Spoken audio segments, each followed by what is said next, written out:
Gentlemen of the jury, we have presented copious, clear evidence that Eleanor Carlyle, who stands before you, is a vicious, multiple murderess, and one who shows not the slightest feeling of remorse.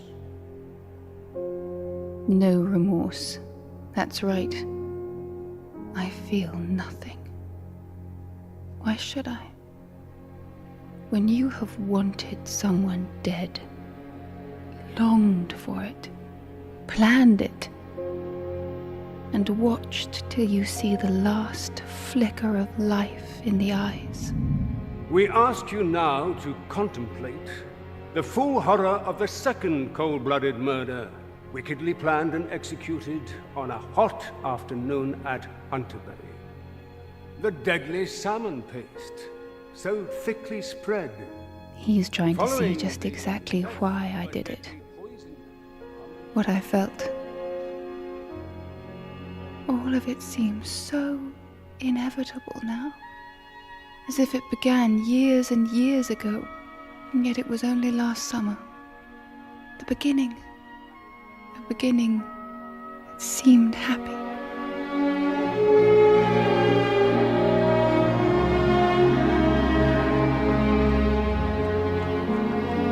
The roses all right? They're lovely. Good. I try to be a respectable fiancé. And you are. Soon even these extended lunch hours will be respectable. So, if I go to France for 2 weeks, you could meet me in a 2K. I'm a mile over there by then, all very respectable, and we'll be back for the Astor's autumn ball. How about it? Eleanor? Oh, it sounds perfect. There's something else on your mind today, isn't there? Oh, Roddy, you know me so well. Yes. Something arrived this morning. It's stupid, but I can't get it out of my mind. I'm intrigued. Is it a bill? After all, it's the height of summer when the fairies dance and all the nasty bills come tripping along. No. But I want to show it to you.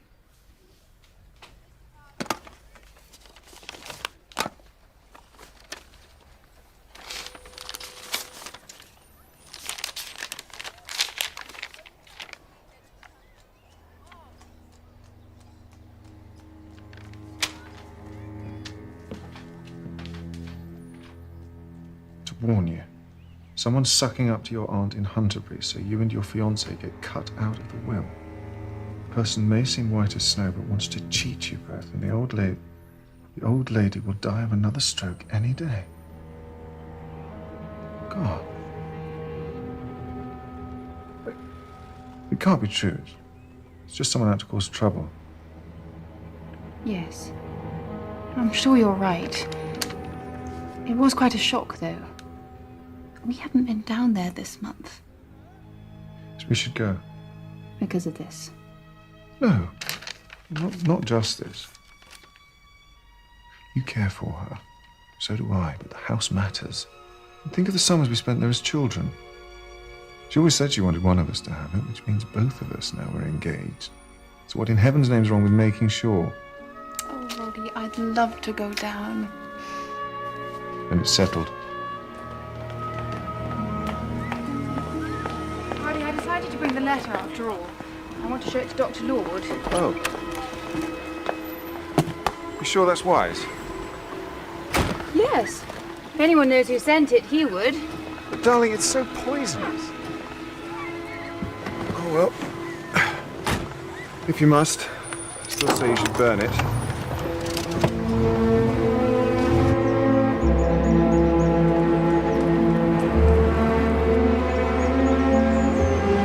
You know what I'd like? Sometimes when we're married and living here together, we'll send all the servants away and do just exactly what we want. Oh, yes? And what about your meals? We'll eat with our fingers by the fire. Yes. We won't allow anyone to disturb us. Just you and me and the wind in the trees.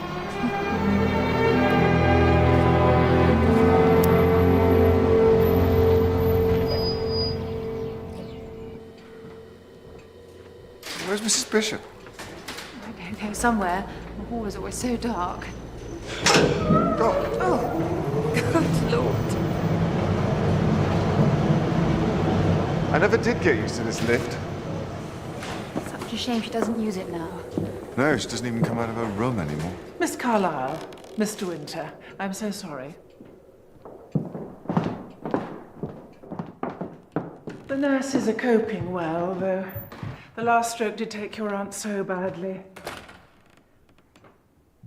And look, here's another great help. Just back from her studies in Germany. You must both remember Mary, of course, the gardener's daughter. Hello, Eleanor. Roddy. Hello, Mary. Well, it's been a while.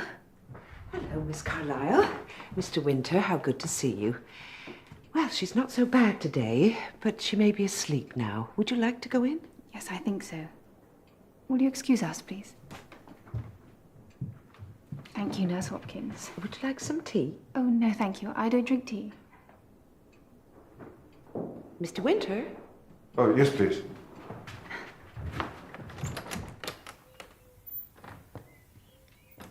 Eleanor! Aunt Laura.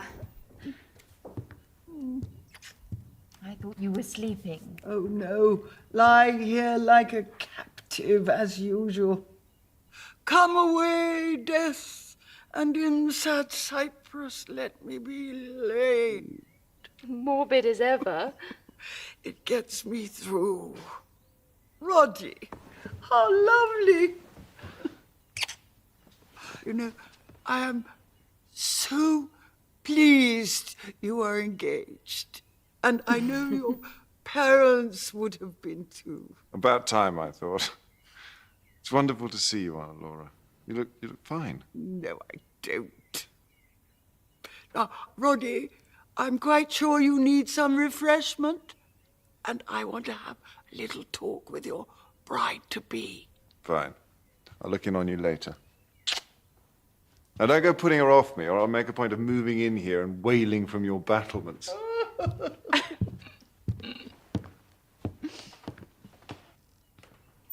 Did you see Mary? Yes. I was astonished. When did she get back? Oh, a few weeks ago. I'm sure I told you. Isn't she beautiful? I am so glad she has come back from Germany, Eleanor. She has been very good to me. And I'm so pleased you and Roddy are together. You do care for him. Of course I do. Enough and not too much. What? Oh, it's just something we used to say. How you should never care too much for a man. Aunt Laura, tell me something, honestly. Do you think love is ever a happy thing? Oh, Eleanor. Perhaps it always brings more sorrow than joy. But who could do without it? Anyone who has never really loved hasn't lived.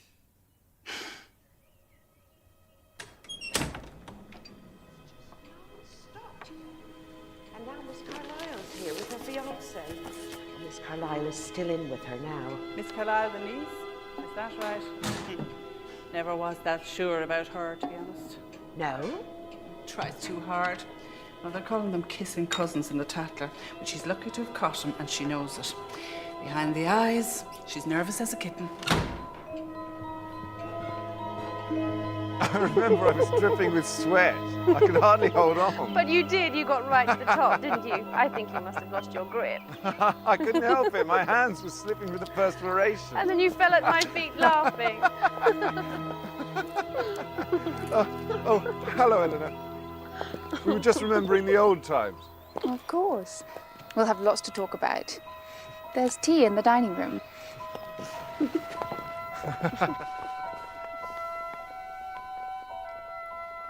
Now look here, Doctor. I've said this before.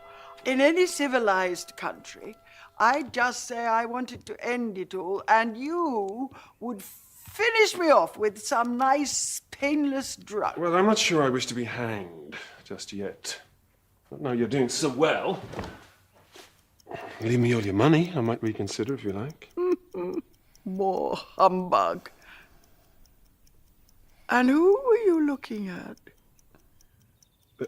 Your niece. Eleanor? Oh, that reminds me. She wants to see you before you go. So, what do you think of her, eh?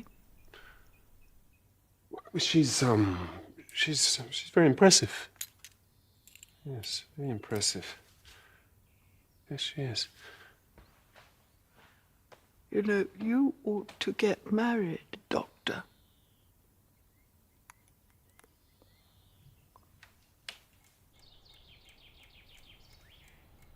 I'm sorry. I just couldn't think of anyone else to take into our confidence. No, I'm flattered. But you're right, this is a horrible thing. I suppose it must be someone in the village. But who could the letter be referring to? Who has access to our aunt other than the nurses? Well, Ted Holick, the gardener, is up there. He helps carry the oxygen. Mrs. Bishop goes in, the vicar, myself. Mary Gerard is there a lot, of course. Nurse O'Brien lives in, and now, of course, Nurse Hopkins comes in every day, too. I suppose Mary is the newest here. Could somebody be jealous of her? Does she have a suitor? I don't think so. Though Ted Holick always did have a soft spot for her. It's probably nothing to do with her. I'm sorry. Somehow a thing like this just plays on your nerves. Just the idea of someone spying and trying to cause bad feeling. Yes, it's probably best forgotten. You have been kind, but it's idiotic of me to ask you to play detective. Shall we just burn it? No. Nobody need play detective. I know a real one. His name is Poirot. He's staying here a few days preparing evidence for a trial in Manbury. He's horribly bored. And I'm sure would leap at the chance of some diversion. He has some peculiarities, like his endless herbal teas. He's charming, and very, very discreet.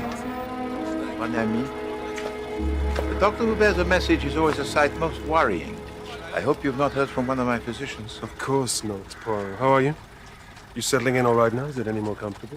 Well, for some, maybe. As for me, I have my work, of course, but what pleasure is there for me in the evidence of a case I solved 1 year since? No. I am, as you say, bored to the tears. Well, perhaps I can help you. See, a lady whom I admire a good deal has come to me with a problem. An anonymous letter. Ah, you mean there may be a little exercise at last? Well, don't get too excited. I'm sure it's trivial. Now there's Ted Holick with Mary Gerard. She is a great favorite at Hunsbury House. You see, this letter is about that household. It's a grand film. It's garble and it's all set in Paris. I'm sorry, Ted. I've already said no. You set your eyes on someone else, is that it? No, of course not. Bon. I'm sorry. Enter, if you please. Thank you.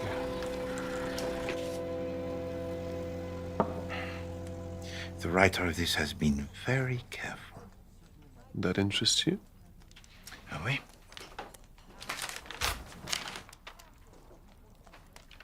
Regard the pressure on the page. Now regard the words. There is malice here. What is just as concerning, the pretense of malice. And I do not believe for one moment that the writer of this letter wishes to protect the interests of Eleanor Carlyle. Unless, of course, Eleanor Carlyle wrote this herself. That's a strange suggestion, Poirot. I could see how upset you was. Not strange to you, perhaps, mon ami, but once I found your strategy with your pawns most strange, and then you very nearly put me in check. That was a long time ago. To say the truth, when you came here, I thought this letter would be a thing just trivial. And yet, the care of its construction, something of the words and of the design, tells to me that is not the case. Of course, as you say, it may lead to nothing. So why, huh? Why do I sense the outlook may be dark? Miss Carlyle? Mrs. Bishop? Have you seen Mr. Winter? No, but I don't think he's upstairs. The garden, maybe? Oh, yes, of course. Thank you. Ah, he's nice enough, Mary dear. I'm sure you can do better. Yes, with your education especially. Now, do let us see what your aunt sent. Oh, I'm so sorry. I was looking for Mr. Winter. Oh, I haven't seen him. Have you, Mary? No, I've just come back from the post office. This is from my Aunt Mary in New Zealand, my mother's sister. I was named after her, so she always sends me things. That is kind. Yes, she emigrated before I was born, and now she's the only family I have left. What a lovely thing. Oh. Yes, it is. I'm sorry to interrupt you. You should show it to Mrs. Wellman. You know, she's been so kind to me. Only today she was saying that she might help me in the future, just like she did with my schooling.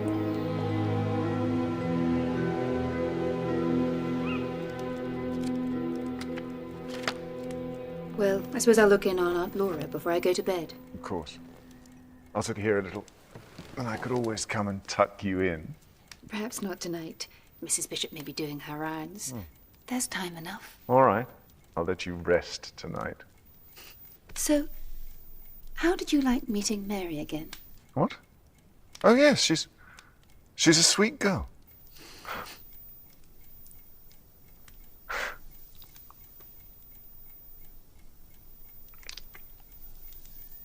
Night-night.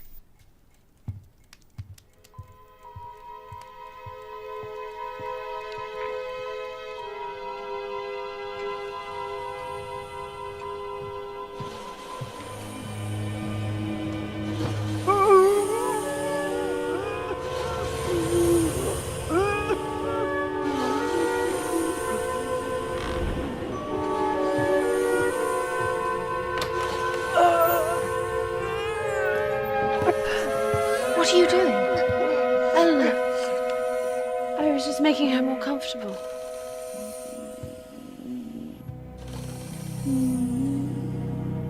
Oh, yes, of course. Good night. Good night.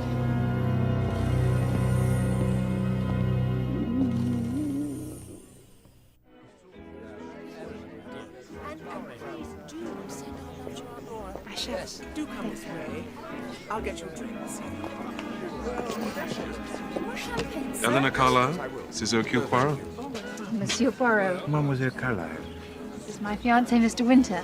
Monsieur Winter. How do you do? You are so grateful to you for coming. Oh, please, not at all. It is most kind of you to invite me. We are honored. The Cartwright trial is causing great excitement. Indeed. For me, alas, it is like eating the same meal 3 times a day. Excuse me. Of course. Monsieur Poirot, this is Mary Gerard, whose late father looked after the garden here. She's just returned from Europe. Mademoiselle Gérard? I'm very glad to meet you, Monsieur Poirot. Hey, madam. Oh, I'll take the salmon, thank you. Mademoiselle Gérard, may I ask where in Europe? Germany. I was staying with a family near Freiburg. Ah, the Black Forest. It's a beautiful country. Do you know, I think the National Socialists are doing quite a fair job over there. I sometimes wish we had politicians like that here. I think, monsieur, that you're most fortunate that you do not. Do you? Oh, well, it's much too pleasant an occasion for European politics. Roddy, Excuse can I have a me. word? Mademoiselle? So, Monsieur Poirot, do you think my letter is important? I cannot yet give to you an answer, Mademoiselle Carlyle, but naturally I take everything to be important until it proves otherwise. Even the strategies at chess of my friend Dr. Lord. Does he ever win? No. But one time he came quite close. No. He has a mind truly wonderful for the game.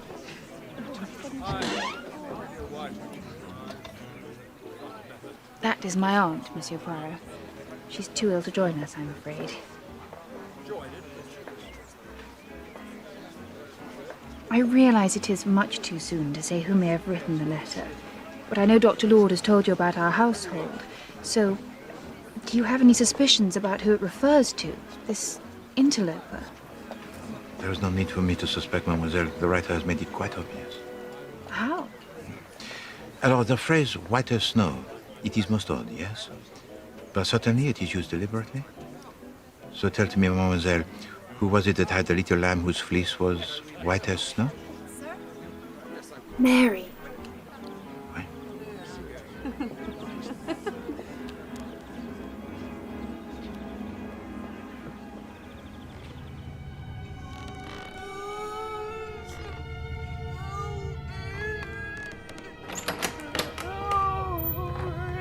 Mrs. Wellman, are you all right? Oh, dear. You're not yourself. Now, don't you get agitated. You've had another turn. I'll call doctor. Please, Louis, I need to see the photograph of Louis. Not this again.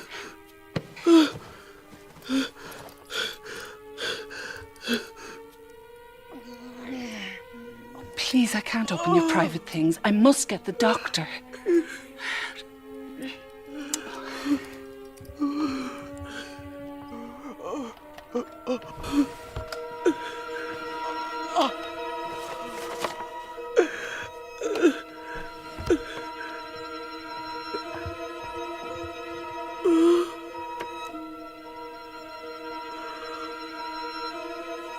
Mrs. Wellman, you're ill. I must send for the doctor now. I must.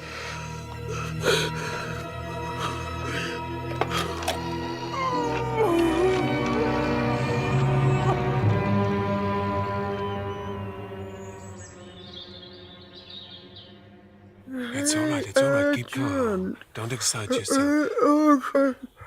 You want somebody to come?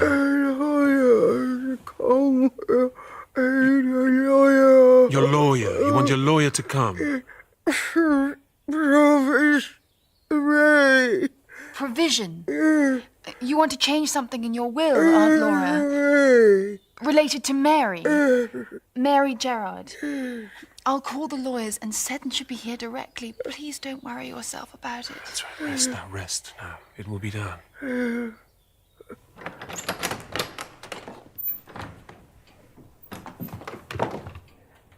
May I go in? Oh, yes, of course. The doctor is there.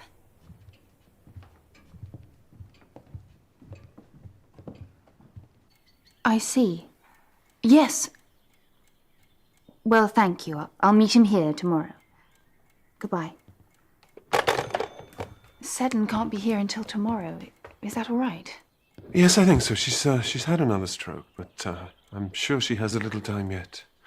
I've seen some improvement since last night.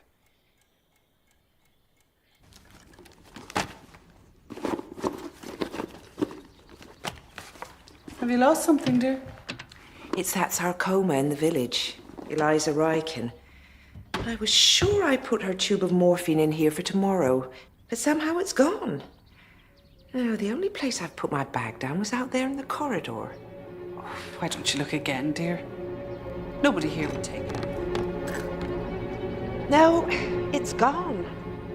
And now your work is done, I thought you'd be singing, Clara. Oh, I am content to return to London, mon ami, but I do not like the unfinished business. Oh, the letter? Wait. Well, perhaps you wanted it to be more than it was. I promise you. They've other things to think about now. Yes? Ordinary things. Even so, I returned this letter with reluctance, and only because it is not my property.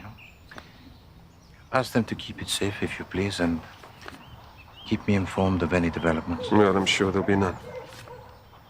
Of course. Oh.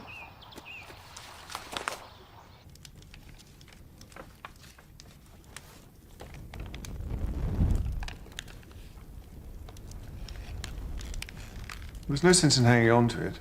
Even your detective failed to get anywhere. But Roddy, he asked us to keep it safe. Well, no doubt to cover his own failure. He's gone now. We have more important things to think about. Thank God the doctor said she may come out of this. She'll be too gloomy. She wouldn't want that. No. It's just seeing her like this.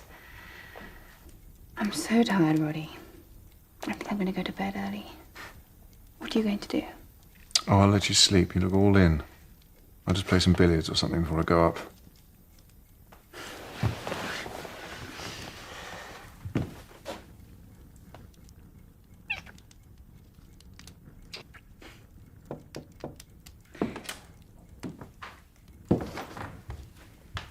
Eleanor, Nurse Hopkins is happy to stay tonight and take over from Nurse O'Brien, but she would like a word. Oh, thank you, Mary.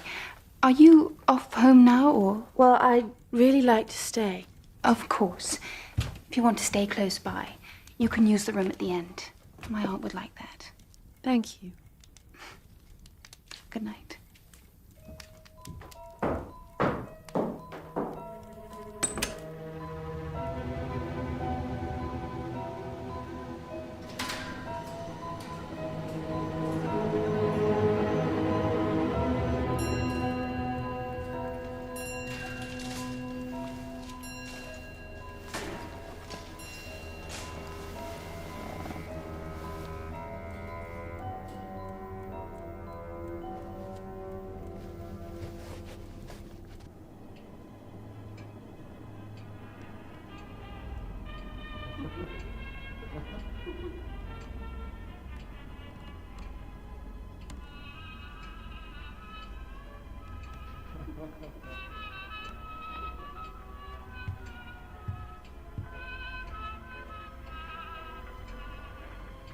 Wilfred, I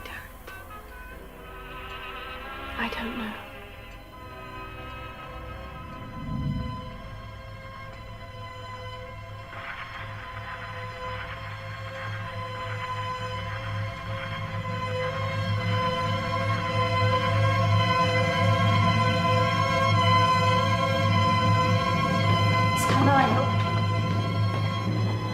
Miss Carlyle, Mrs. Wellman's been taken very bad.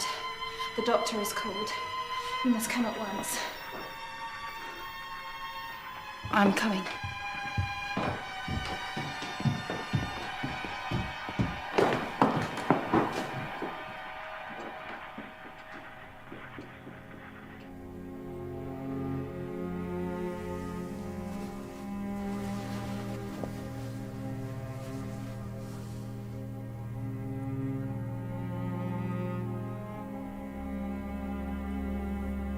Very sorry. Would it have been painful? No, absolutely not. Sometimes you have a sudden relapse like that. It's very quick. And in its way, it's a mercy. You must take all the consolation you can from that.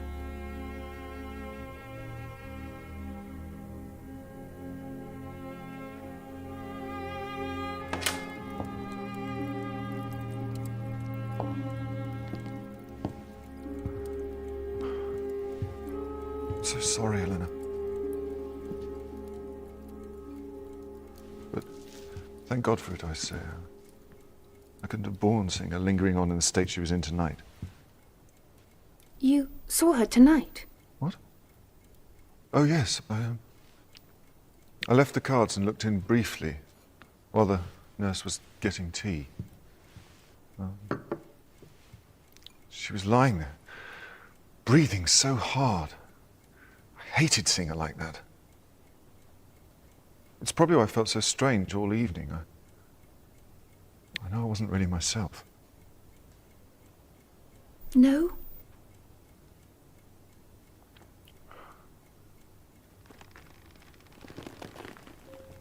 You should go to bed.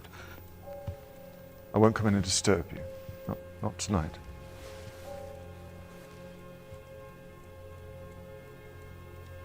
Good night, Roddy.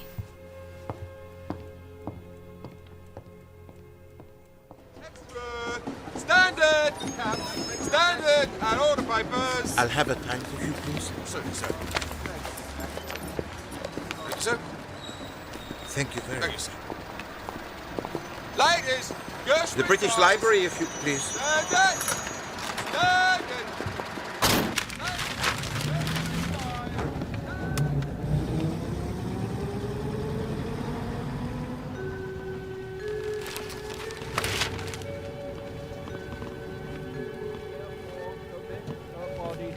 ground, earth to earth, ashes to ashes, dust to dust, in the sure and certain hope of the resurrection to eternal life. Amen.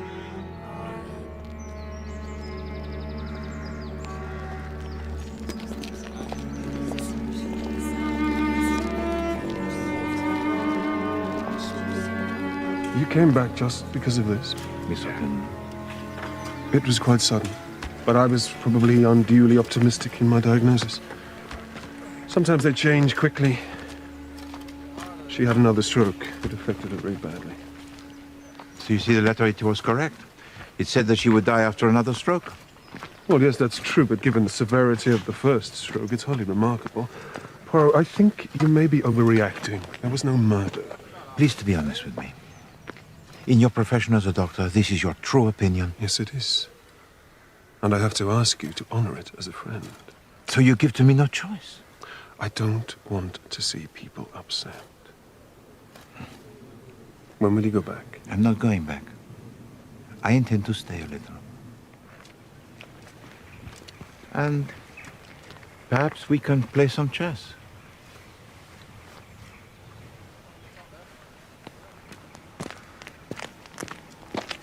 Well, now, we're nearly all done here.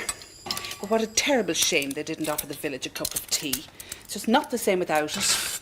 Maybe, but Miss Carlyle didn't look good at all. I doubt she had the strength. Strength enough to hear the will, though, you notice. The lawyer's down there with her now, and Mrs. Wellman would have made sure there was refreshment after her funeral. You mark my words. Oh, I meant to ask you, dear, did you find that tube of morphine all right when you went home? No, I did not. I don't understand it. But there were some papers and things I threw out, so it may have been there. Yes, that must have been it. I wouldn't worry about it anymore if I were you, dear. Well, time to say goodbye.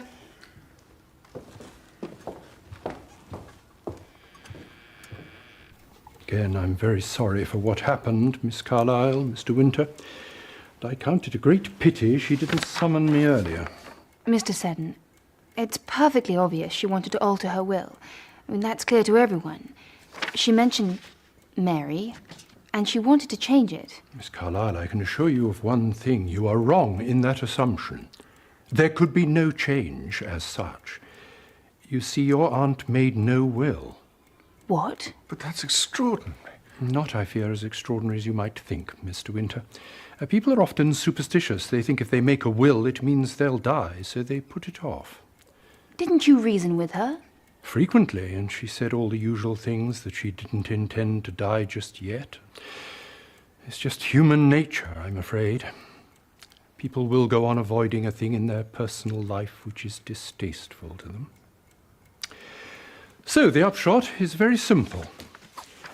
Since your aunt died with no bequests, no will, no settlements or trusts, everything, including this house, goes to her next of kin, which of course is you, her niece, Eleanor Carlyle.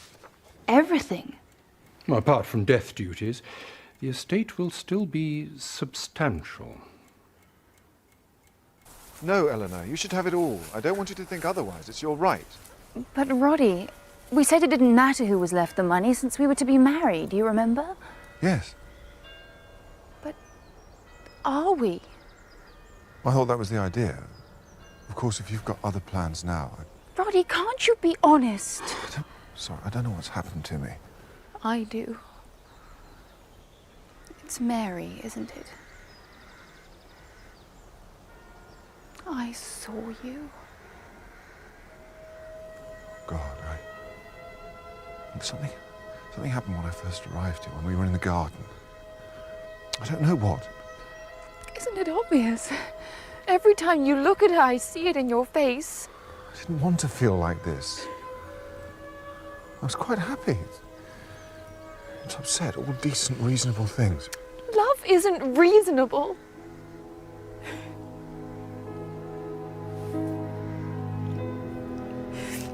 You'd better take this back, Roddy.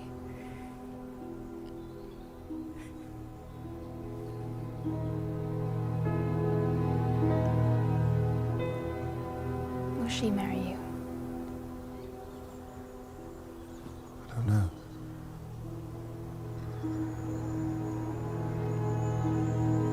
I'll give it time. Take the fortnight in France. Clear your head. If you still feel the same after you're back, then that's the time to pursue it. I didn't deserve you.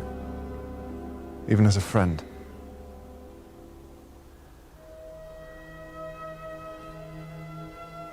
Sometimes it's all like a dream. As if I might wake up and find she wasn't there. But she is there.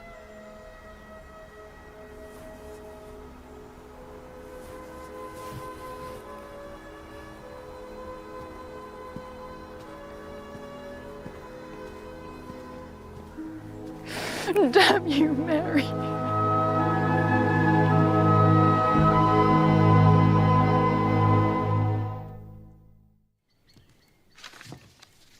Ah, Mary. Sit down, please. Thank you. So what are your plans now? Do you intend to go away? Not directly. I still have to clear out my parents' things from the lodge house. That'll take me a few days. I've been putting it off ever since I got back. As you know, Mary, my aunt always took a great interest in you. Yes, she was very kind. You will be aware that she made no will. I have thought about that last day a good deal, and it seems to me that if she had lived, she would have wanted to make several legacies. Of course, I made provision for the servants, but you don't quite come into that class. I'm sure she would have wanted to make some contribution for your future. Therefore, I am arranging, as soon as probate is granted, to advance you £7,000. That sum to be yours, to do with absolutely as you please. Thank you. It was quite a surprise that she left no will, but then many people don't. Yes, I only made one myself this year. A will? Oh, Nurse O'Brien thinks everyone should. I have my aunt in New Zealand, so I named her. You've been so kind. Was my aunt's wish. Well, that's all, I think.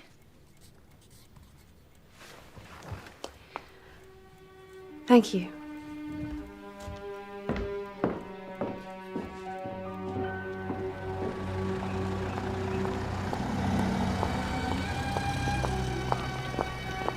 Bonjour, Mademoiselle Gérard. Hello. You're in a hurry? Oh, well, I've just heard some good news and I'm on my way to meet someone. I'm very pleased for you, Mademoiselle. Mademoiselle, is it your intention to remain in the village? Oh, I'm staying here for now. Oh, yes, yes, of course. Pardon, I will not detain you further. Mademoiselle, please be careful as you go. Of course.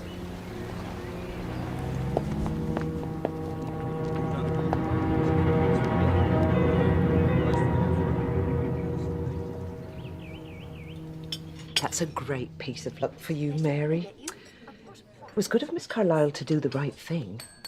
She didn't look very pleased about it. Hardly surprising after what happened with you and Mr. Winter now, is it, dear? Nurse, that's hardly our business. Oh, sorry, dear, but the whole village must be talking about it. I didn't lead him on. Ah, but has he made you an offer? The truth is, he's indicated. Oh, well, there you are now. Isn't that romantic? Oh. Excuse me. I do hope it's all right. You wonder if it won't hurt her in the end. I know, and that family at the house has not always been lucky in love.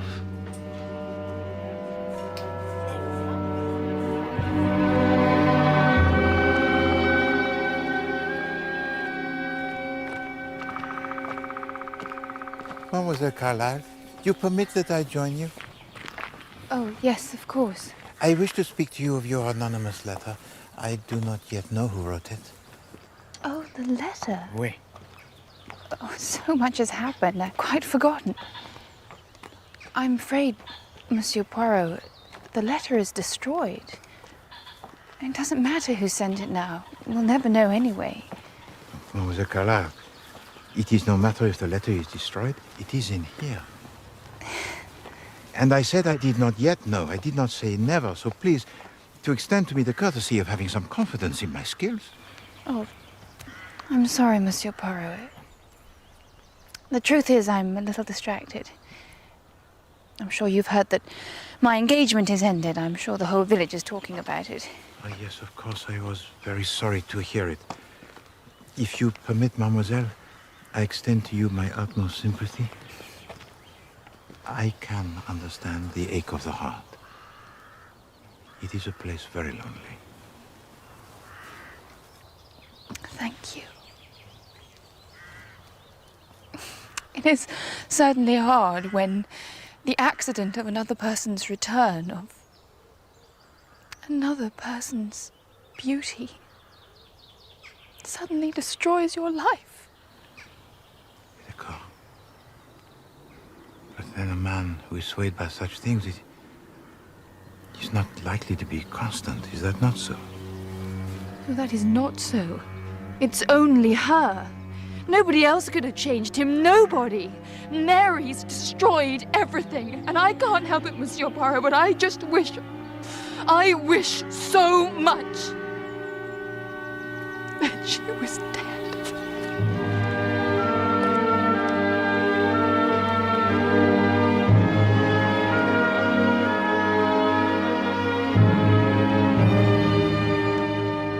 Come on, Poirot, drink it. You see, it troubles you also, my dear doctor. To the glass it is poured, it is perfect in every way, and yet I choose not to drink. I wait, and this troubles you. What are you thinking? About action that is uncompleted. Action that is suspended. Like this. Pouring without drinking, and yet surely once it is poured, it will be drunk, eh? But no.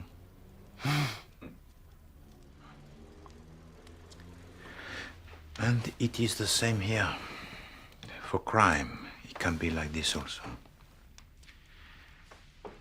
You questioned me for staying here. But sometimes, as in the case of your letter, I see a pattern. I see a color. I sense in my heart the inevitability. And yet what can I, Poirot, do? Nothing. For the glass sits on the table, waiting. Waiting for someone to drink.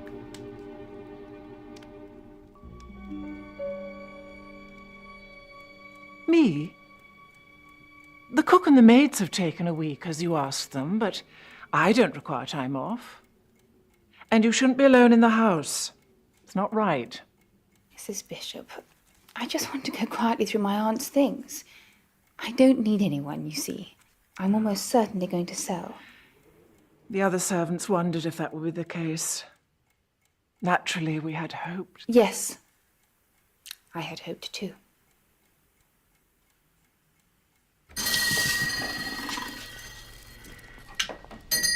Miss Carlyle, what can I do for you? I wanted some sandwich paste, Mr. Turner.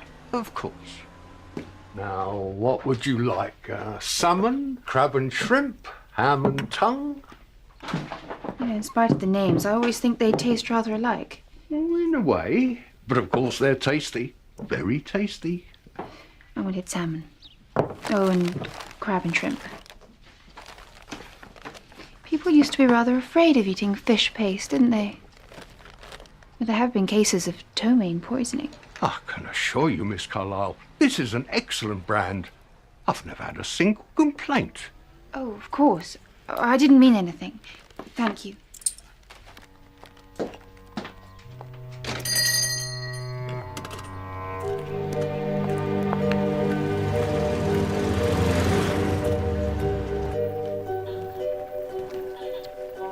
We best hurry, Mary.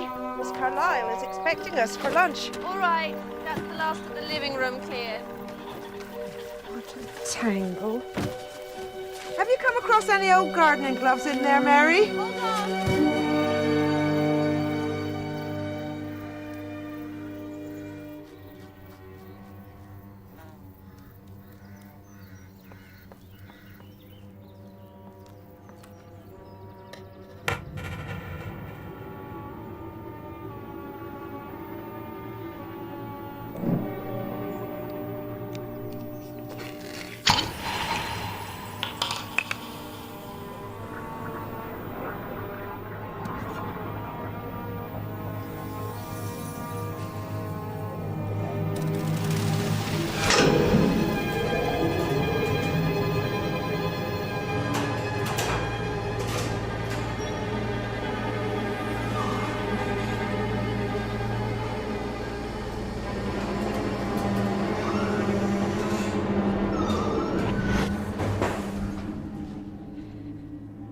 Hello?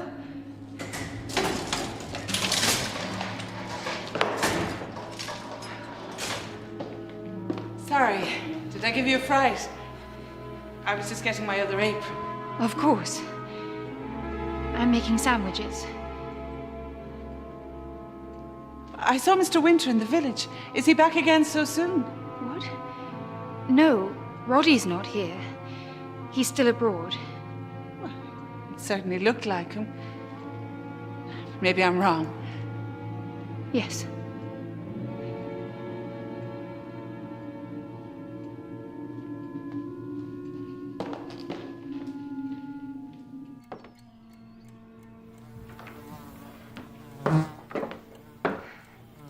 I'm sorry, there seem to be rather a lot of flies around. The salmon is for you, Mary. It's nearest. Thank you.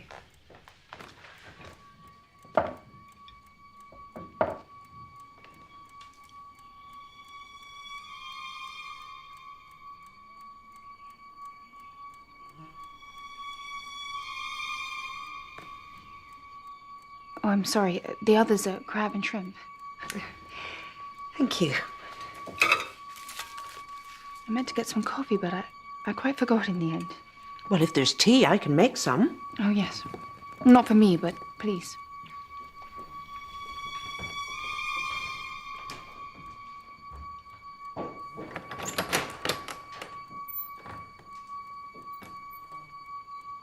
Polly put the kettle on. Remember, we used to sing that when we were children. Yes, I do. It is a pity, isn't it? You can never go back.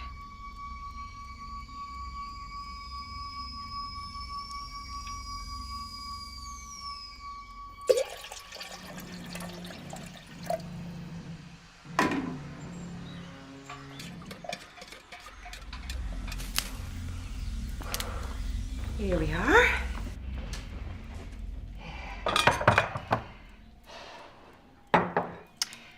It's nice and strong. There you are, Mary. Thank you. This was very thoughtful of you, Miss Carlyle. It's a nuisance to have to break off and go into the village for lunch.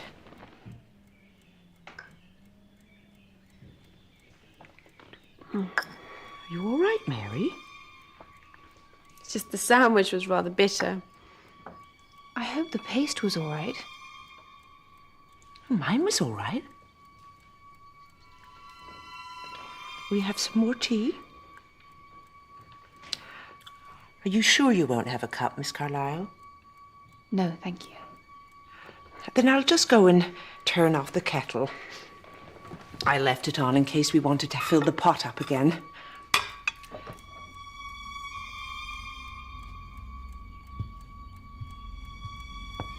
Mary. Yes? Nothing.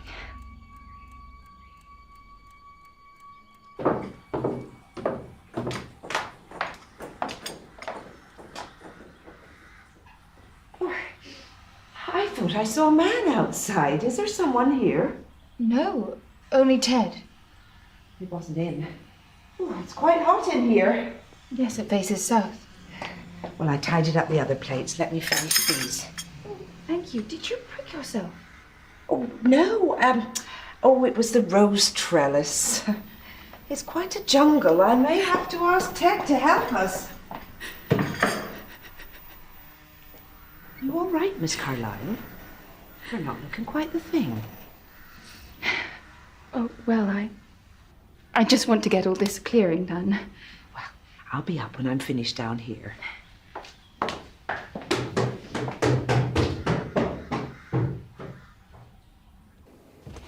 So it's Nellie and Mrs. Markinson for these. And that poor creature at Ivy Cottage who's not quite all there could have some of the night things. This'll be a godsend to them. I think I'll take them there myself while Mary gets on at the lodge. She's gone back there, has she? Mary? No, I left her in the library. Well, that was ages ago. What's she been doing? Mary? Mary? Oh, why, she's fallen asleep. Come on, my girl. Wake up. Mary? Mary? Oh. Mary? I'll have to call Dr. Lord this moment. What's the matter? The matter? This girl is near death. I think she's been poisoned.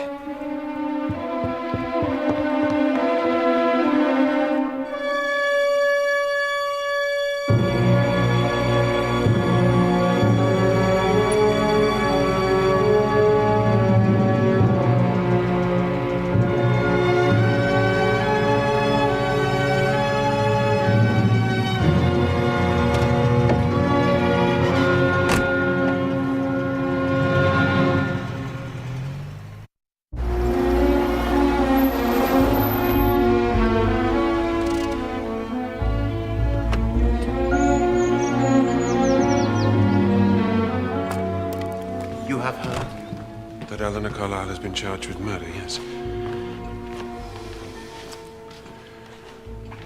There's something I have to tell you. This way? Ah, Poirot! Have a look at this. We found it yesterday, just here where those sandwiches were made. We can't find any more, but it has been identified as part of the label for morphine. They shared the tea, so must be the sandwiches. Are you aware that the file of morphine disappeared from this house? What? Dr. Lord here just told me of it. It was in the bag of the nurse. I'm sure the nurses will confirm it. So, Miss Carlyle had ample opportunity to take it and use it. And her motive is clear. She was distraught that her fiancé had abandoned her for the deceased. Of course, there are some difficulties, like the fact they all ate the sandwiches. It is scarcely a difficulty if you read the statements. Yes, they all ate the sandwiches, but the poison, it only needed to be in one. And the favorite of Mary Gerard, as Eleanor Carlyle herself testifies, it was the salmon. Then that's how it was done. Then there's your anonymous letter. That doesn't really fit. Why not? Let us suppose that Eleanor Carlyle was most anxious about the return of Mary Gerard, for there is much talk of her beauty. And she knows that her fiancé and Mary were close in the past, and that they were bound to meet together here. So Eleanor Carlyle herself writes the anonymous letter, hoping to turn him against Mary. She wishes him to think that she is a girl out for what she can get. But it does not work. She loses him. And so she is driven to a crime far more desperate. Well, how could she hope to get away with it? My dear doctor, I am describing a crime of passion. Poirot, how could you do that? How could you build the case against Eleanor Carlyle? She's not a murderer. How can you be so certain? You saw her qualities. Wait, and I also saw her pay. She is not capable of it. On the contrary, she is more than capable. That man in there has no idea of the woman.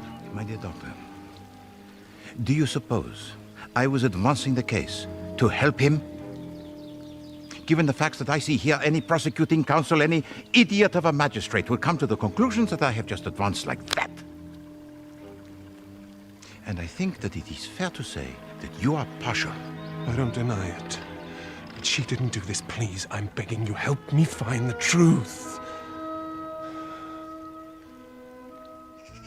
My dear doctor, you ask for my help, but I do not think you have been completely honest with me. I still have my suspicions about the death of Laura Wellman, and I am going to ask the police to exhume her body. And so I ask you again to tell me truthfully, what will they find? I don't know. But possibly morphine. Mon Dieu, I do not understand you. You told to me otherwise. You made me hold back. As a friend, you said. Good God, Poirot, please. I never dreamt of such a thing. I thought that it was probably natural. But there was another possibility. I was aware that she might have taken the drug herself. You see, she'd often talked of it. Oh, I comprehend. You were playing the merciful doctor. Huh? As I say, she talked of it. Under such circumstances, I didn't wish to cause a scandal by insisting on an autopsy. Oh, therefore, I must insist that you are now completely honest with me. You did not give her the drug at her request. I swear to you I didn't. I told her myself I have no wish to be hanged. I wouldn't do it. Very well. All the same, I wish you had told me you had the suspicions. Because if you are right, it will be worse now for Eleanor Carlyle than even I could have thought. So, you do not wish to talk? I made a statement. I have nothing else to say. Mademoiselle Carlyle, you are aware of how your silence it will be construed? It is no matter.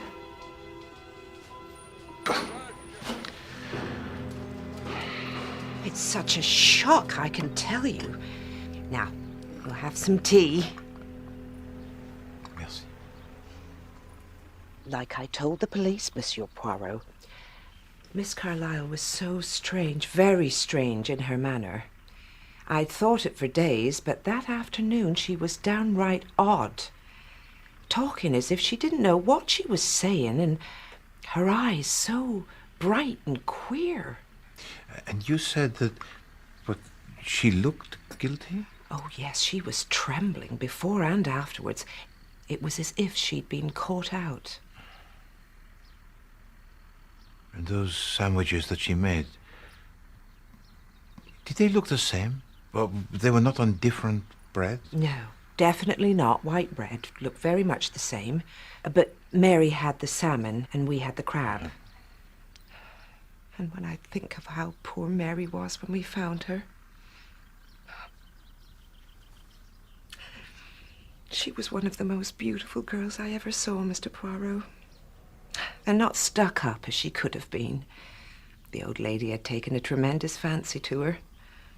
Surprising, perhaps. Oh, that depends. Might be quite natural in one way. And surely it does an elderly person good to have a young face about. I see. And there's nothing else, huh? Nothing else at all that you can tell to me about Mary Gerard? I don't know of anything. No, Mary was not poisoned before she came here. How could she have walked from the lodge? No. Without doubt, Mary was poisoned in this room. Both she and Nurse Hopkins shared the tea, so? It must have been the sandwiches. But Poirot, somebody could easily have entered in here and tampered with them. There was a figure in the garden out there, but perhaps it was somebody from Mary's past. Or what is more likely, someone we know. I made a statement to the police, Mr. Poirot. I wasn't around this side of the house at all that day. I was up near the road. Did you see a figure? No. I did see a car. Some parked on the road early in the afternoon. And did you recognize the car? No, I don't think so. I think it was green. I just can't believe anyone would do such a thing. And certainly not Miss Carlyle. Tell me, Monsieur Horlick, you were fond of Mary, were you not? Everyone knows that. It wasn't the same when she came back from abroad. But did she have any enemies? Not that I know. She was always a bit different, but people liked her. Then after she came back, nobody knew her so well. And why is that? She was just changed. Not stuck up exactly, just not one of us anymore.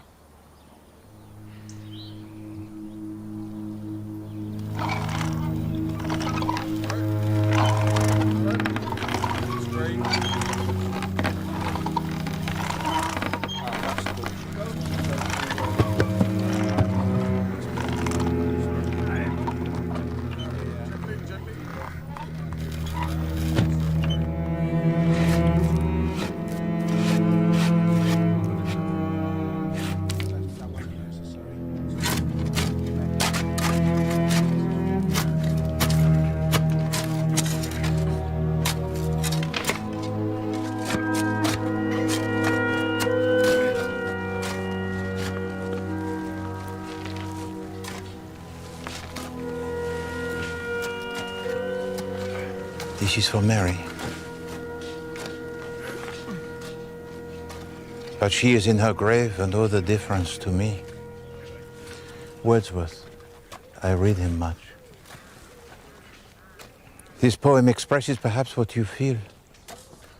Yes. I suppose it's widely known what I feel. If you have to bring it up. Oh, pardon, please, to forgive me, Monsieur Winter. There are certain things one should not say, but nevertheless, a detective, he is forced to say or to ask about the feelings of people. Oh. Well, if it helps Eleanor Poirot, ask all you want. Merci. You returned home early from France, I believe. You were seen here on the day of the murder. Yes, all right, I did come back. I didn't want Eleanor to know. You see, I decided to ask Mary to marry me. And you saw her? No. No, I didn't. You see, she wasn't expecting me, so I decided to wait. I certainly wasn't going to barge into Hunterbury. I waited here, close to Mary's lodgings. And of course, Mary, she never came. I saw an ambulance, police cars. People were talking. I overheard what they said. I couldn't face anyone, so I took a train back into town and waited for news. And I learned she was dead. I felt like... And you do not think Eleanor did this? No, of course not. The fact that they dragged Eleanor into this makes it even more tragic. So if she escapes the gallows, you will reconsider your engagement? What do you think I am? Of course not. It has ended. But I want her to be all right. She's a very decent person. Better than... Than you? Is that what you were going to say?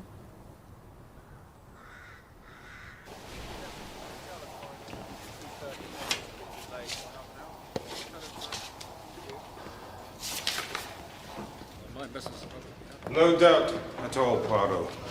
Several ounces of morphine were found in her body. It was administered on the day she died.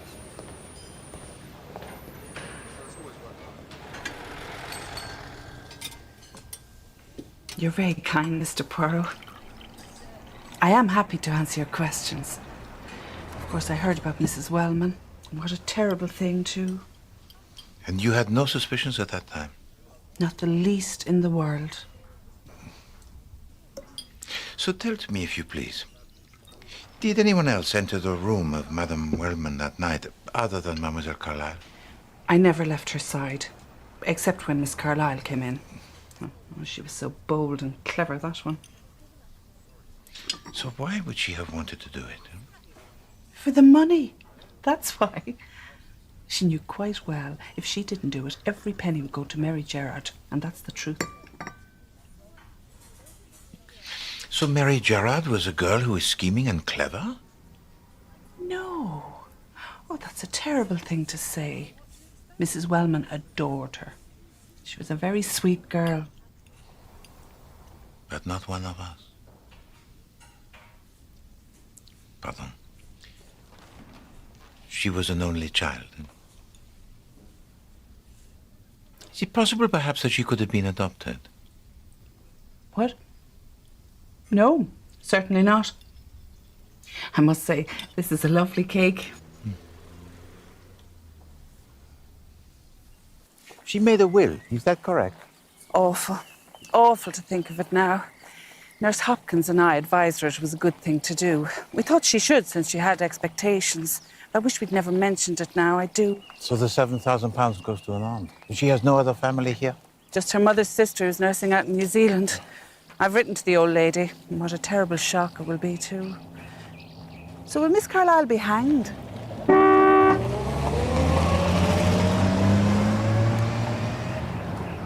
If she is found guilty.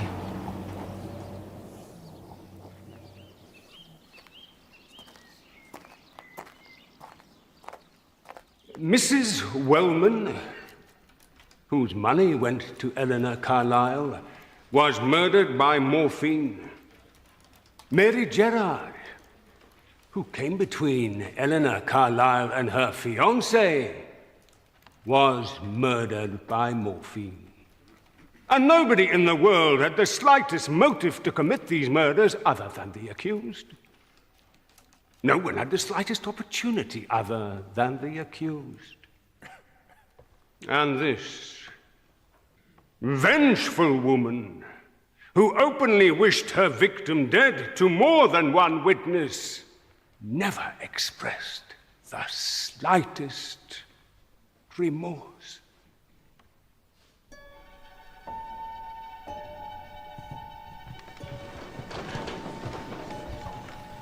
Gentlemen of the jury, what is your verdict?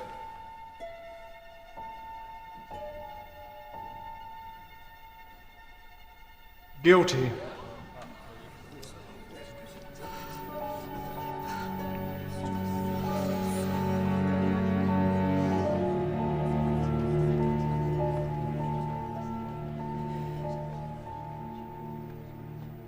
Eleanor Carlyle, you are sentenced to be taken hence to the prison in which you were last confined, and from there to a place of execution, where you will be hanged from the neck until dead. And may the Lord have mercy upon your soul.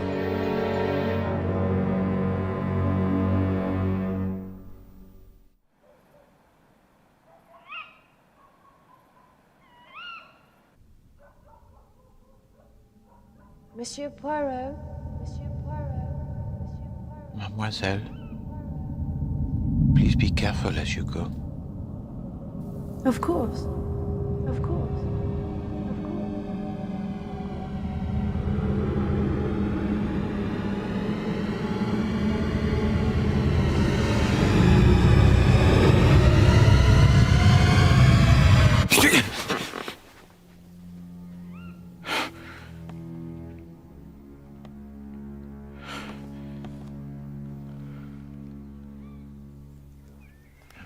I will admit I have not been sleeping very well.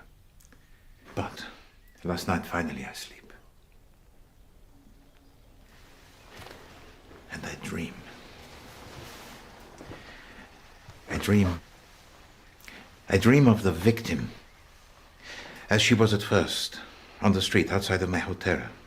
A girl so lovely, the favorite of Madame Wellman, a girl who is liked by everyone, and yet she is still a mystery. And then I wake up. And I recall something. What?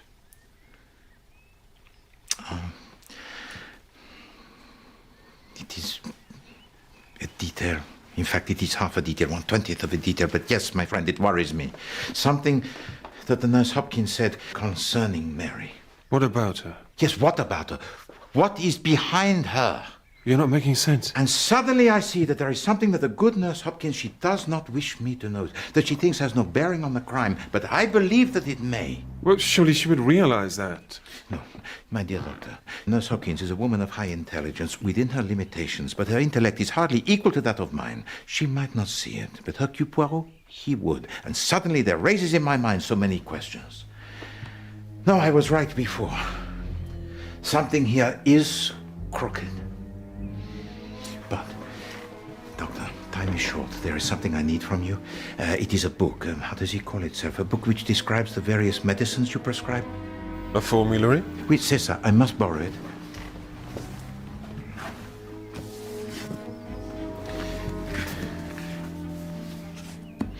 Merci.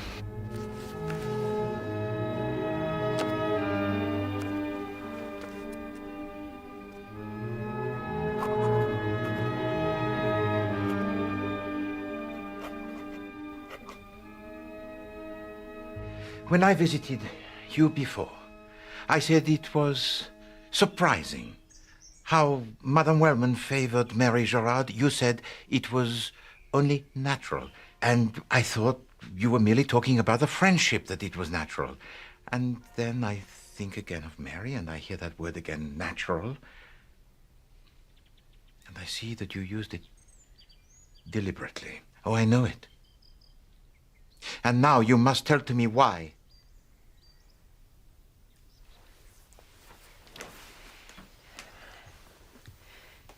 Nurse O'Brien and I had both heard the old lady crying out about something in her past. There was a man called Lewis, but we both knew there was much more to it than that. And then I found this in the lodge after Mary had died.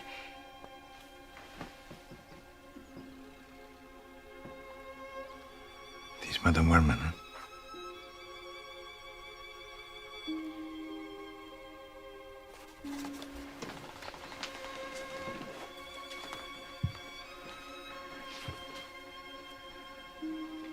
And the baby?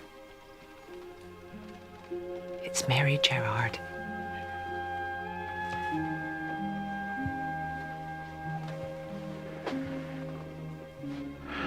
So Mary was the illegitimate daughter of Madame Wellman. It's a sad story, as you'll see from the letter. The man couldn't marry her. He had his own family. Sometime later, he was killed on the Western Front. The Gerards had no children. Mrs. Wellman went to Scotland and took Mrs. Gerard with her, where the baby was born. Naturally, she paid for Mary's schooling and told them she would provide for her. But she couldn't admit the truth. She had to avoid the scandal. But at last, Mary becomes clearer. But what sadness.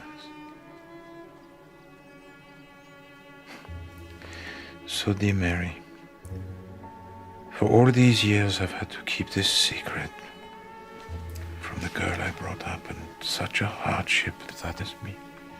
Of course, we had suspected as much. Nurse intimated she knew, but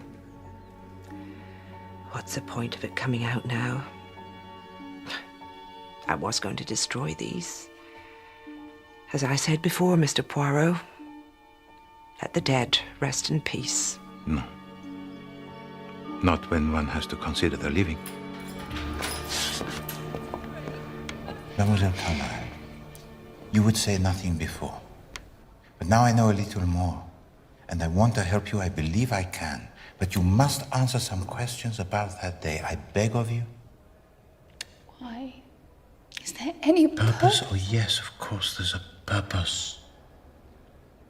Please. Now, just tell it to me from the very beginning. Firstly, why did you give time off to the servants? I was upset. I wanted to be alone. And when you made the sandwiches, did you see anyone outside? No. All right, then you went to sort through some things of your aunt. Did you discover anything that affected you, or any private matters concerning your aunt? What? No. Right, then you took Mary and Nurse Hopkins into the library where you gave to them the sandwiches. What was Mary doing when you left her? She was on the sofa. She seemed normal. No. Each detail, if you please.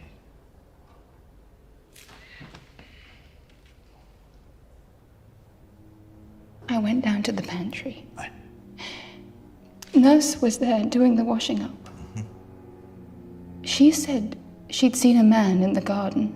I didn't see anything. So what then did you talk of? I don't know. Oh, yes, the rose trellis by the lodge.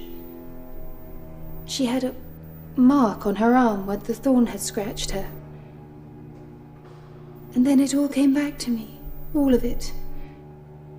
How when we were children, Roddy and I kept having this quarrel about the War of the Roses. He liked the white rose. I said they weren't real because they didn't even smell. I preferred red because they were big and dark and smelled like summer.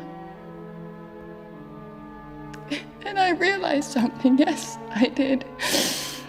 There was no reason to kill Mary. Because Roddy would never have stayed with me. When I went back.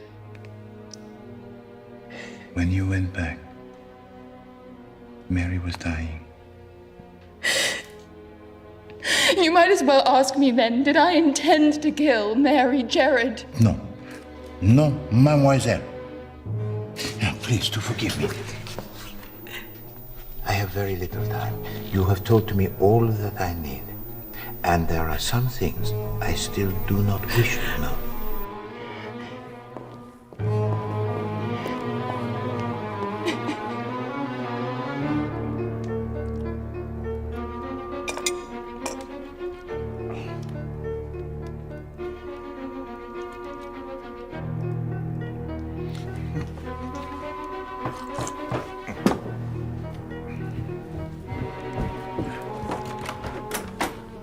Monsieur Horlick, enter if you please.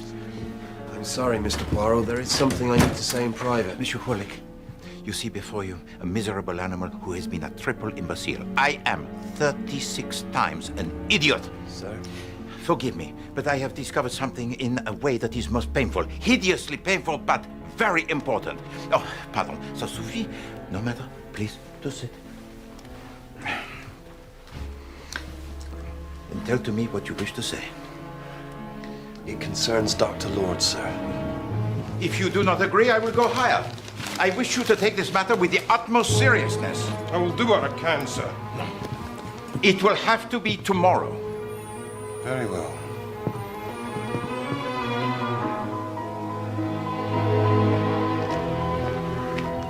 Poirot, you realize we have less than a day and a night. Why did you ask me here? Because I wanted to show you this. The Zafrain Rose. So, isn't that Mr. Winter? What is going on? What did Eleanor say? I will tell it to you. She told me of a quarrel a long time ago, and how she and Monsieur Winter were on different sides.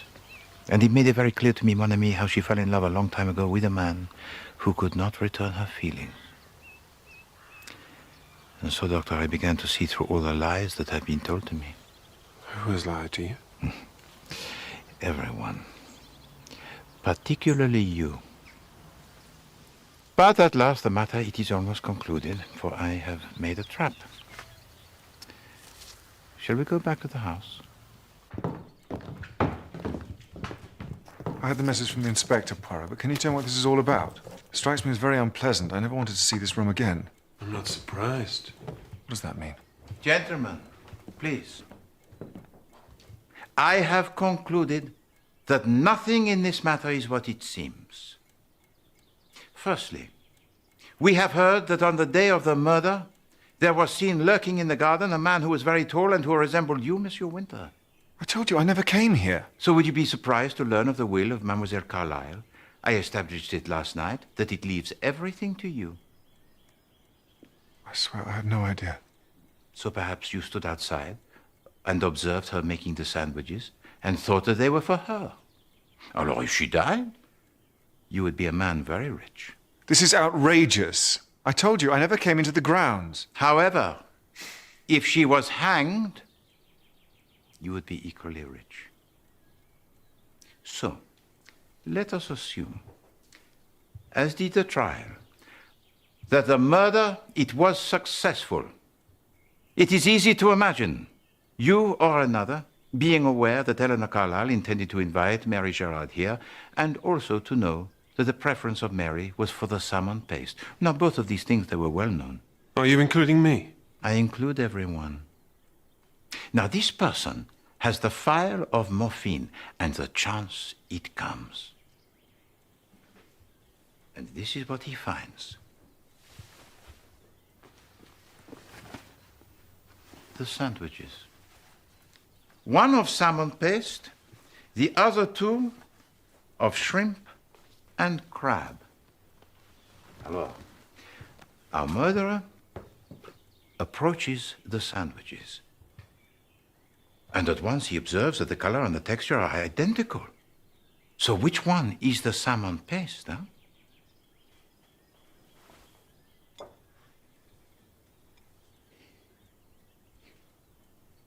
No, there's no way on earth he could distinguish by smell. So what can this person do? I am afraid that there is only one thing he can do. He tastes.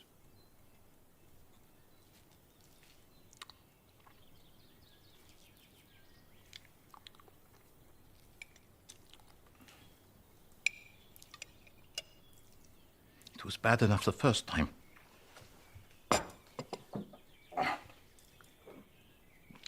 But then, suddenly, I realized how stupid I had been. I, Hercule Poirot, had followed my reasoning, yes, but I had failed to take into account the madness of the English palate. For, gentlemen, what do we find? We find that we are entering into the realms of lunacy. I do not care if our murderer had the palate of a master chef. He could never distinguish between these slurries. No, it is a fact. These sandwiches are all but indistinguishable. So, I come to the conclusion. I, Hercule Poirot, do not care what was said at the trial. This could never, ever be the practical method of murder. So Eleanor Carlyle did not poison the sandwich? No, she did not. Who did?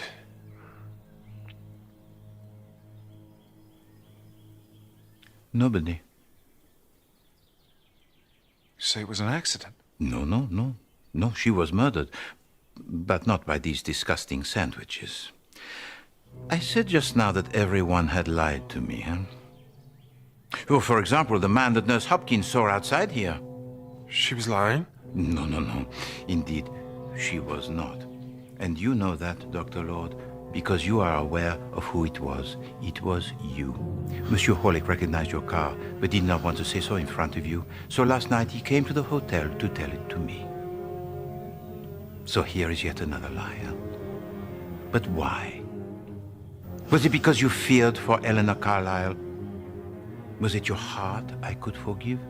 Or something much more sinister? All right. I would have done anything to protect her. I was just a fool to think I could deceive you. Well, either a fool or something worse. Please to remain. I will return.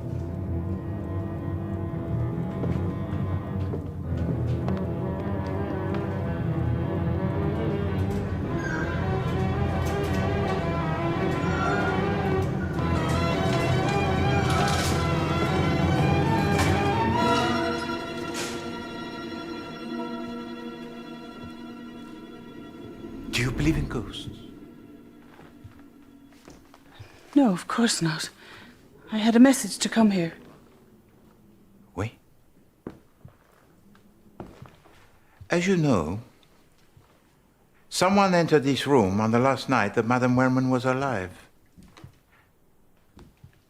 and gave to her the morphine. You told to the court that you never left the side of your patient during that evening except when Mademoiselle Carlyle was present. She was the accused, so no person could challenge you. But it is a fact that Monsieur Winter entered this room when you were making the tea, and perhaps others. Well, maybe I was out a few times. That's no crime. But that is not your only lie. When I asked you if Mary Gerard was adopted, you denied it. Why did you not tell to me the truth? What? That? But it has no bearing. No bearing? You suppose the fact that Mary Gerard was the illegitimate daughter of Madame Wellman has no bearing on this? Eleanor Carlyle only inherited the money because she was the nearest next of kin to Madame Wellman. Now it emerges that she was not. At that point, Mary Gerard stood to inherit £200,000. Ah, so that's it. It was another motive for Miss Carlyle to do away with her. On the contrary, it was no motive at all. Such an action, it would have been pointless, since Mary Gerard had already made a will. Was it you who told her to do that? We talked about it. What are you saying, Mr. Poirot? That someone other than Eleanor Carlyle benefits from her death. This came to me yesterday. And then I began to think again about the anonymous letter. Designed to breed the distrust between Mary Gerard and Eleanor Carlyle, and suddenly the light began to dawn. About, amongst other things, New Zealand. Excuse me.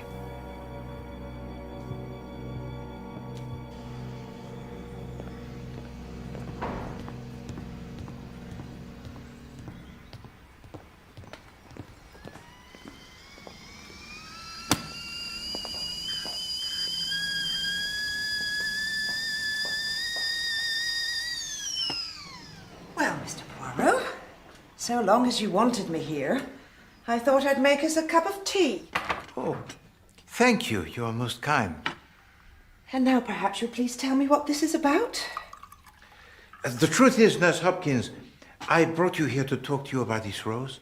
It is a rose on the trellis at the lodge. You were pricked, I believe, by its thorn. Yes. But as you can quite well regard, the Zafran rose, it has no thorn. Well, then it was a nail from the trellis. I thought it was a thorn. It's sharp enough, too. Your tea. Merci. Quite so. A mistake.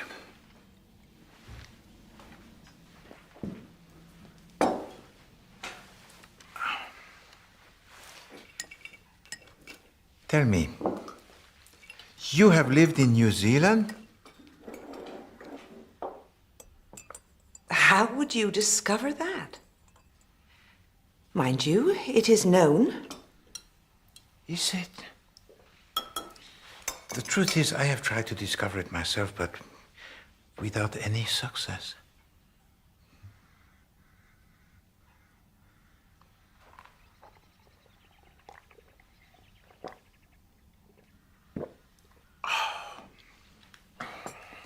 It little matters. But I did have a little more success in discovering your real name. Your first name is Mary, the same as Mary Gerard. And your surname is Riley, the same as her adopted mother. Poor Mary, she never guessed who you really were, did she? And that letter that you showed me, you never discovered it here at the lodge. No, it was a letter you received. You know, at the time I thought that the wording was rather strange. And so, dear Mary, I have had to keep this secret from the girl I brought up. So why would the writer address her daughter directly as Mary and then proceed to talk about her in the third person? Because it was not a mother writing to her daughter at all. No. It was a mother writing to her sister, confessing the secret of the true parentage of her adopted daughter. Oh, yes, it was your letter, sent to you, her aunt in New Zealand. And this planted a temptation which grew. What temptation? The temptation of a big inheritance, and it was for that reason that you came here. You tried to stir up feelings against Mary with your poison pen, the anonymous letter. You killed Madame Wellman, knowing that she had made no will. You even tricked poor Mary into making a will in favor of her kind aunt in New Zealand, encouraged by the postcards and presents which you arranged. Oh, yes, she was named after you. And yet you killed her. Later, you would have released that sad letter, ensuring that the settlement would change. And from a safe distance, claim your money.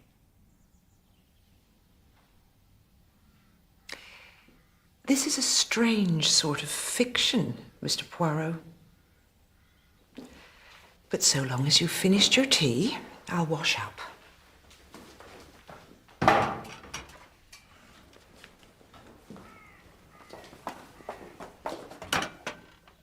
But I still worried about the scrap of label that they discovered here.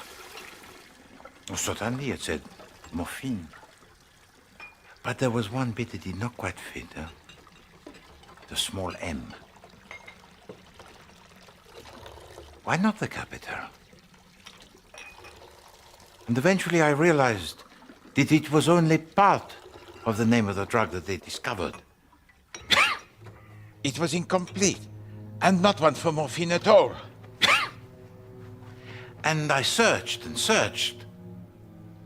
And at last I discovered a drug of great interest. Apomorphine. An emetic. Yes, an emetic, Mr. Poirot. Apomorphine makes you vomit. Swallow poison and inject that, and you vomit quite enough to expel the poison.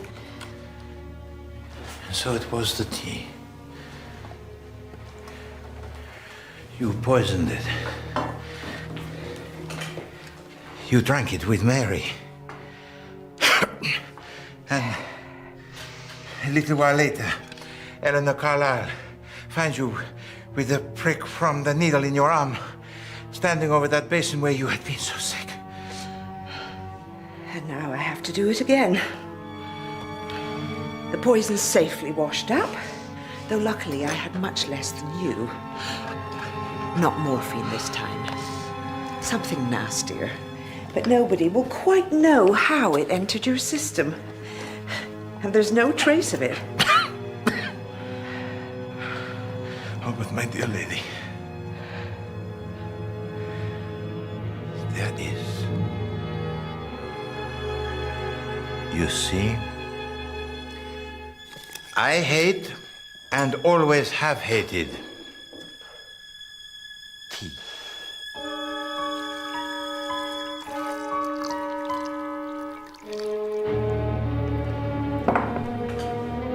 And here is your emetic. I removed it from your bag.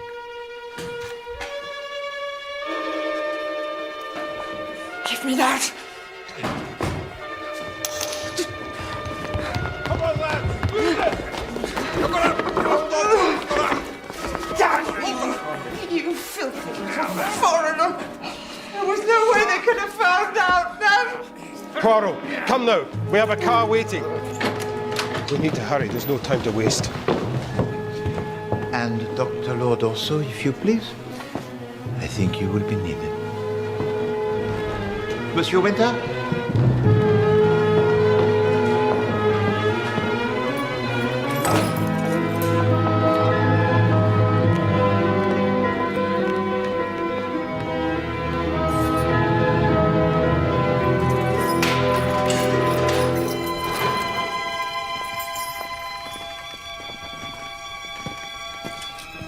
This is for you. It is from the lodge and it saved your life. You have been acquitted. You are free to go. But... Now, there is someone outside who will explain to you everything, amongst other things, who it was who wrote to you your letter. And it is to him that you should give the thanks.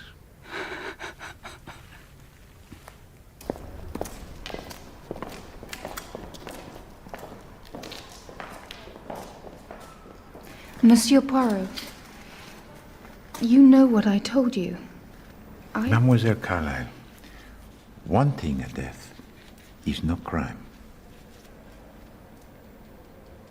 Oh. Now go.